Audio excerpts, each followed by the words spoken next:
বলছি তো ভুল হয়ে গেছে, প্লিজ বলো না। ঠিক আছে ব্যাস এইটুকু।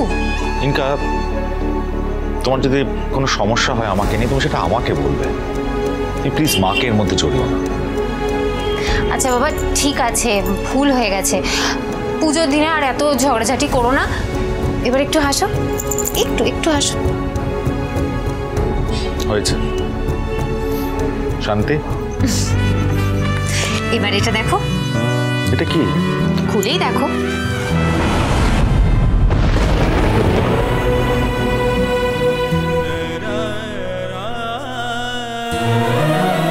পাঞ্জাবি খুব সুন্দর হয়েছে।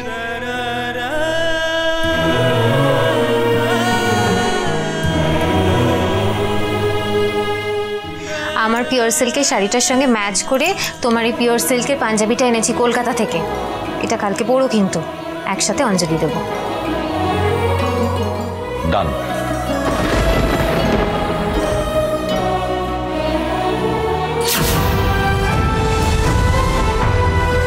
এ কি?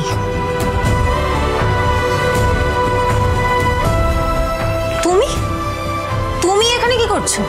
কি হচ্ছে জাপি?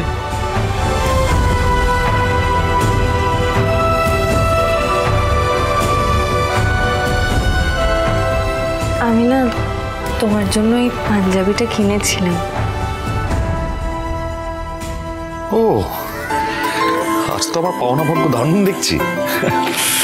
দেখি। বাহ, খুব সুন্দর হয়েছে। কিন্তু জাপি, তোকে এত পাকামো করে এত খরচা করে কে কিনতে বলেছে বল? সবসময় তো তোমার থেকে নিই বলো, কখনো তো আমারও কিছু ইচ্ছে হয় তোমায় দিতে, তাই কিনেছি। পারলে কখনো পড়ো। এরকম ভাবে বলছিস কেন? নিশ্চয়ই পড়বো আমি। খুব সুন্দর হয়েছে। কই দেখি দেখি দেখি। এই যে দেখো, ভালো না? মা কি লো কোয়ালিটি। ছি, তুমি এরকম ভাবে বলছো কেন? শুনতে পাবে। আরে তুই শুনতে পেলে পাবে, আমি কি ভুল কিছু বলেছি নাকি? হ্যাঁ, এরকম লো কোয়ালিটির পাঞ্জাবি না আমার ড্রাইভার পরে। তুমি ওরা একটা কাজ করো জানো তো, তুমি এই পাঞ্জাবিটা আমাকে দিয়ে দাও, আমি ওকে দিয়ে দেবো। ইনকা বাড়াবাড়ি করো না।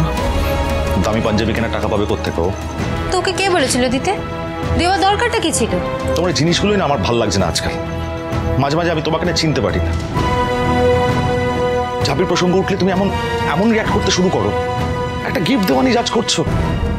আরে আরে পাঞ্জাবিটা তো আমাকে দিয়েছে, তোমাকে তো দেয়নি। আমার সুন্দর লেগেছে, আমি পরবো কোনো একটা সময়।